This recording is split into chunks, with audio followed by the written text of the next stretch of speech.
그러므로 각처에서 남자들이 분노와 다툼이 없이 거룩한 손을 들어 기도하기를 원하노라. 또 이와 같이 여자들도 단정하게 옷을 입으며 소박함과 정절로서 자기를 단장하고 따은 머리와 금이나 진주나 값진 옷으로 하지 말고 오직 선행으로 하기를 원하노라. 이것이 하나님을 경외한다 하는 자들에게 마땅한 것이니라. 여자는 일체 순종함으로 조용히 배우라. 여자가 가르치는 것과 남자를 주관하는 것을 허락하지 아니하노니 오직 조용할지니라. 이는 아담이 먼저 지음을 받고 하와가 그 후며 아담이 속은 것이 아니고 여자가 속아 죄에 빠졌습니다. 그러나 여자들이 만일 정숙함으로써 믿음과 사랑과 거룩함에 거하면 그의 해산함으로 구원을 얻으리라.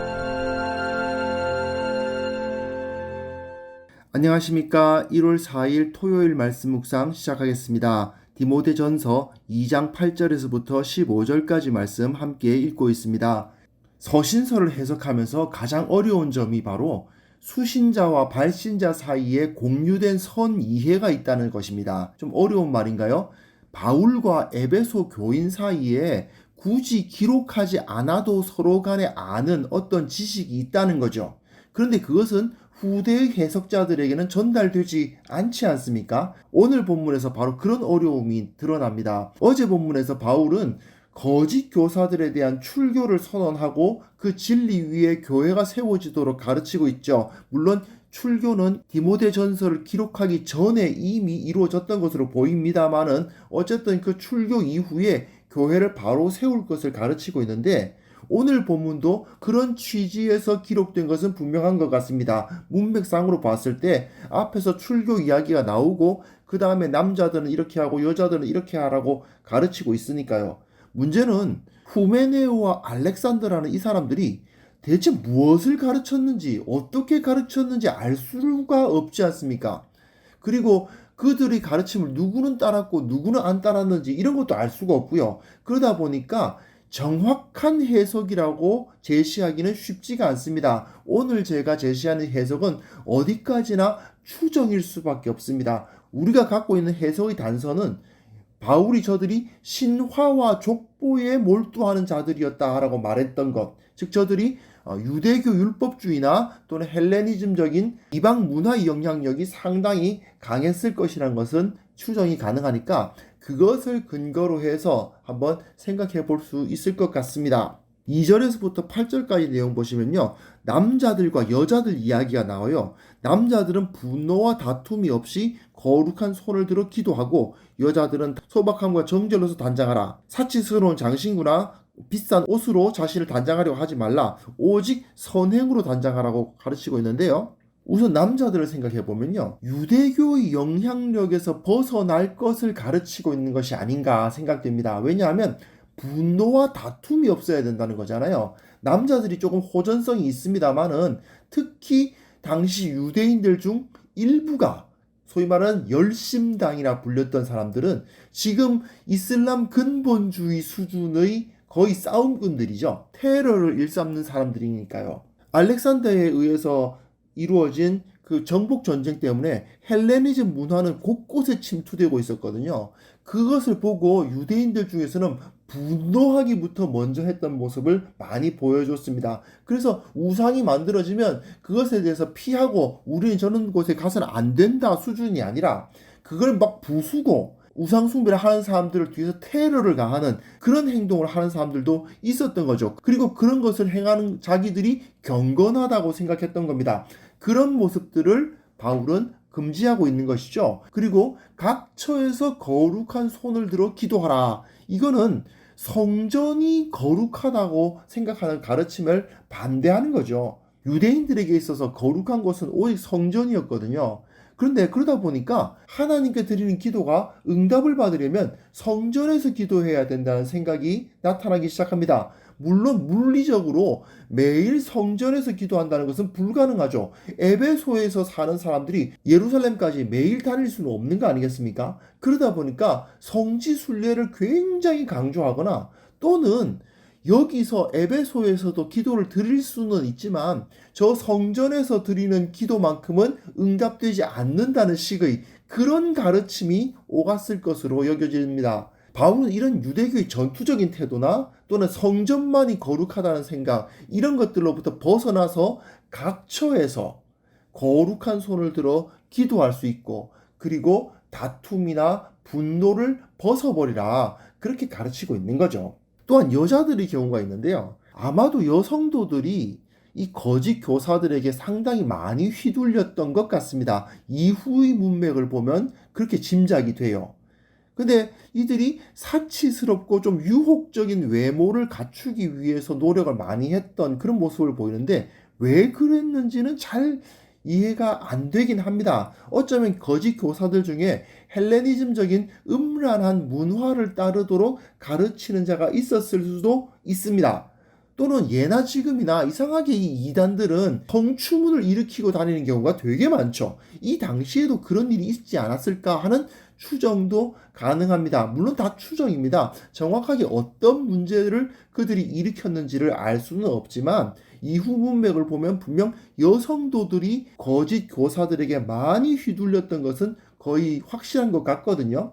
여하튼 바울은 어떻게 보면 전형적인 그리스도인들의 모습을 회복하라고 가르치고 있는 셈입니다. 그가 처한 곳이 어디건 하나님과 기도로 교제하고 사랑과 평화를 실천하고 검소하고 단정하며 선한 행실로 칭찬을 받는 사람이 되어야 된다라고 가르치고 있는 거죠. 처음 너희가 복음을 배웠을 때 그 모습으로 돌아가라는 얘기입니다. 거짓 교사들이 도대체 정확하게 어떻게 가르쳤는지는 모르겠지만 유대교적인 분노와 또한 투쟁 또는 성전만이 거룩하다고 생각하는 그런 잘못된 사상 또는 헬레니즘적인 음란한 문화나 부를 숭상하는 문화 같은 것을 따르지 말라, 이렇게 가르치고 있는 거죠. 그리고 11절부터 15절 보시면 여자들에 대한 이야기가 나오거든요. 이걸 보고 바울은 원래부터 성차별주의자다, 이렇게 말씀하시는 분들이 많이 있는데, 실제로는요, 이 당시의 시각으로 본다면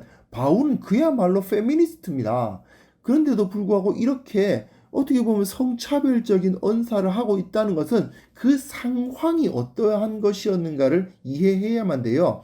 바울은 지금 성차별을 위해서 이런 가르침을 쓰고 있는 것이 아니고 당시 에베소 교회의 상황에 맞춰서 가르치고 있다는 것을 반드시 기억해야만 됩니다. 물론 우리는 에베소 교회에 거짓 교사들이 대체 어떤 문제를 일으켰는지 정확하게 알기가 어렵기 때문에 분명하게 이랬다라고 말하기는 어렵습니다. 하지만 이 문맥을 보면 여성도들 중에서 많은 사람들이 거짓 교사들의 가르침에 휩쓸렸던 것 같습니다. 그리고 그 거짓 가르침들을 교회 내에 열심히 전파하기도 했던 모양이에요. 왜 이런 것이 추정이 가능하냐면요, 바울이 뒤에 보면 아담이 속은 것이 아니고 여자가 속아 죄에 빠졌다. 근데 그 여자가 또 아담에게 범죄하게 했잖아요. 그 그림을 여기에 제시하고 있는 것을 보았을 때 여자들이 먼저 거짓 교사들에게 배우고, 그리고 그 배운 것을 교회에 전파했고, 그것이 문제를 심하게 일으켰던 것 같습니다. 그렇기 때문에 바울은 일단 그 여자들에게 일체 순종하라고 되어 있어요. 여자가 가르치는 것과 남자를 주관하는 것을 허락하지 아니한다. 오직 조용하라. 이것은요, 이전의 바울의 모습이 아닙니다. 빌립보 교회 같은 경우는요, 여자 지도자들이 섰고 그들이 가르치는 일이 분명히 있었어요. 에베소 교회하고 빌립보 교회가 다르냐? 그렇게 말하기는 어렵지 않습니까? 이것은 어디까지나 에베소 교회에 그 잘못된 거짓 교사에게 휘둘렸던 여성도들이 많았기 때문에 여자들에게 일단 무조건 순종하고 남자들을 주관하여 가르치지 말라고 한 것 같습니다. 그러나 이걸로 끝나는 게 아니죠. 15절에는 그러나 여자들이 만일 정숙함으로써 믿음과 사랑과 거룩함에 거하면 그의 해산함으로 구원을 얻으리라 되어 있는데요. 여기서 여자들이 정숙함으로써 믿음과 사랑과 거룩함에 거하면이란 과거의 잘못된 행동에 대해서 자숙하고 그것이 잘못이었음을 인정하고 바른 행실로 회복하는 것을 의미한다고 볼 수 있습니다. 그리고 그의 해산함으로라고 되어 있는데 이게 무슨 아이를 낳으면 구원을 얻는다 그런 뜻이라고 보기는 어렵죠. 그게 아니라 거짓 교사들에게 속아가지고 자숙하는 시간을 가지는데 그 자숙하는 시간이 상당히 좀 고통스러울 수도 있죠. 그 시간을 그 해산의 고통에 비유해서 자숙함으로써 하나님 앞에 온전히 구원받은 자로서 인정받는다. 그렇게 생각할 수 있습니다. 그렇게 비유적으로 표현한 것이라고 생각이 됩니다. 결국 바울은 우두머리라고 할 수 있는 후메네오와 알렉산더 두 사람은 출교를 했지만 그들의 가르침에 속아서 휘둘렸던 사람들까지 전부 다 출교하거나 하지는 않은 거죠. 그들에게 자숙 기간을 갖게 해서 회개하게 하고 구원을 얻을 수 있도록, 즉 그 구원의 진리로 돌아올 수 있도록 기회를 주고 있었던 겁니다. 우리나라에도 이단 문제가 크게 대두되고 있죠. 저는 나름대로 확신을 갖고 있는 것이요. 이건 진리가 아니기 때문에 분명 그 거짓됨은 드러날 수밖에 없습니다. 근데 문제는 뭐냐 하면 이단에 빠졌던 사람들이 그것이 거짓이었다는 사실이 드러나기만 하면 다시 원래 교회로 돌아오느냐? 그게 아니라는 거죠. 두 가지 문제가 생깁니다. 그들이 일단 거짓에 빠졌었기 때문에 하나님으로부터 떠나 있었고, 두 번째는 뭐냐면 기존 교회에서 저들에 대한 색안경을 끼고 보는 일이 벌어지거든요. 그러니까 상당히 이게 어렵습니다. 그렇다고 해서 저들은 무조건 받아들인다. 과연 저들 머릿속에 어떤 사상이 있을 줄 알고 저들이 다시 그 안에서 거짓된 이단 사상을 가르치고 그 가운데서 다시 우리 교회가 이단의 요람이 되면 어떡하나 그런 생각이 들 수밖에 없잖아요. 그렇다면 우리가 어떻게 행동해야 될 것인가 생각해보면요. 결국은 어쨌든 교회는 언제라도 그들을 다시 품을 수 있는 넉넉함을 소유해야 된다는 것은 우리 버릴 수 없는 진리입니다. 교회는 아무리 이단에 있던 자들이라 하더라도 그들을 배척하면 안 돼요. 다만 바울이 거짓 교사들에게 휘둘렸던 그 여자들에게 일절 가르치지 못하게 했잖아요.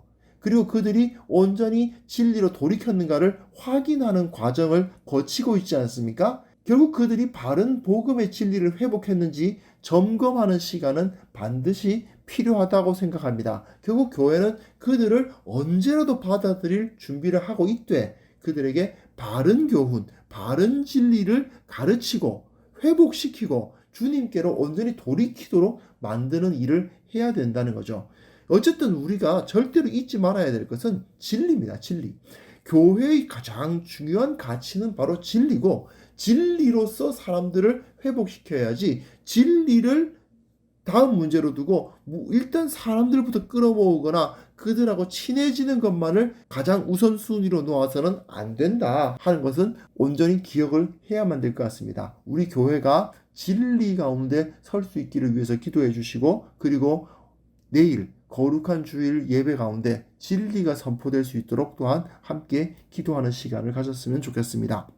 하나님 아버지, 이 교회가 하나님의 말씀, 그 진리 위에 온전히 설 수 있도록 도와주옵소서. 이 땅 가운데 수많은 이단들이 나타나고 있고 거짓된 가르침에 휩쓸리고 있음을 보게 됩니다. 주님, 저들이 회개하고 돌아올 수 있도록 도와주시고 교회가 저들을 온전하게 가르치고 회복시킬 수 있는 그런 권능을 또한 회복할 수 있도록 이끌어 주옵소서. 주님, 우리 모든 것이 진리 위에 설 수 있도록 도와주시고 우리 교회가 진리 가운데에서 예배하고 하나님의 진리를 모든 성도들에게 가르치고 그것을 통해서 더욱더 거룩해질 수 있도록 도와주옵소서. 그 거룩함의 능력으로 세상을 바꾸고 그 가운데서 승리하는 귀한 성도들 될 수 있도록 주님께서 역사하여 주옵소서. 예수님의 이름으로 기도합니다. 아멘.